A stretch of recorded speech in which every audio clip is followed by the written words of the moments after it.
Ce soir, au Parti socialiste, on y voit un peu plus clair dans le rapport de force qui se profile pour le congrès de Reims en novembre. 6 motions sont en lice, 4 sont incarnées par des figures du parti, Bertrand Delanoë, Ségolène Royal, Martine Aubry et Benoît Hamon. Tractation et suspense jusqu'en fin d'après-midi avec des ralliements de dernière minute. Sandrine Rigaud, Rallye Daoutaï. Il a fait durer le suspense jusqu'à la dernière minute. Candidat ou pas, Pierre Moscovici a dû se résigner, lâché par une bonne partie de ses soutiens. Il rejoint finalement Bertrand Delanoë. J'aurais préféré être en situation de faire ma propre motion.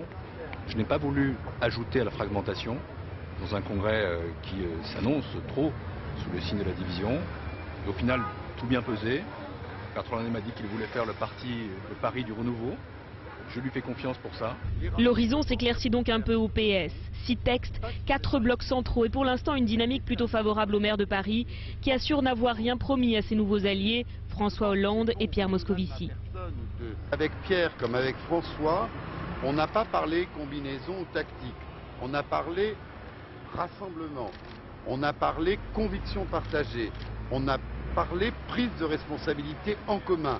Mais pas de numéro ou de répartition de place. En face, Martine Aubry à la tête d'un rassemblement hétéroclite. Quelques Strauss-Caniens, les amis d'Arnaud Montebourg, Pierre Mauroy et les Fabusiens.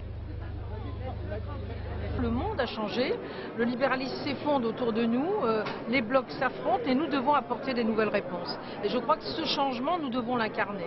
Voilà, c'est pourquoi moi j'ai souhaité me retrouver avec des hommes et des femmes qui n'ont pas toujours eu dans le passé les mêmes positions. Toujours présente, mais plus vraiment candidate officielle, Ségolène Royal, comme souvent, joue la différence. Pas un, mais 16 premiers signataires de sa motion, histoire de valoriser le collectif.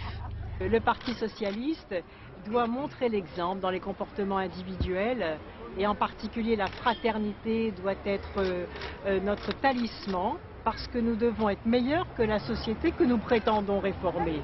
Et aujourd'hui, c'est loin d'être le cas. La surprise de la journée, c'est la candidature de Benoît Hamon, nouveau visage de la gauche du parti. Le vent souffle en notre faveur.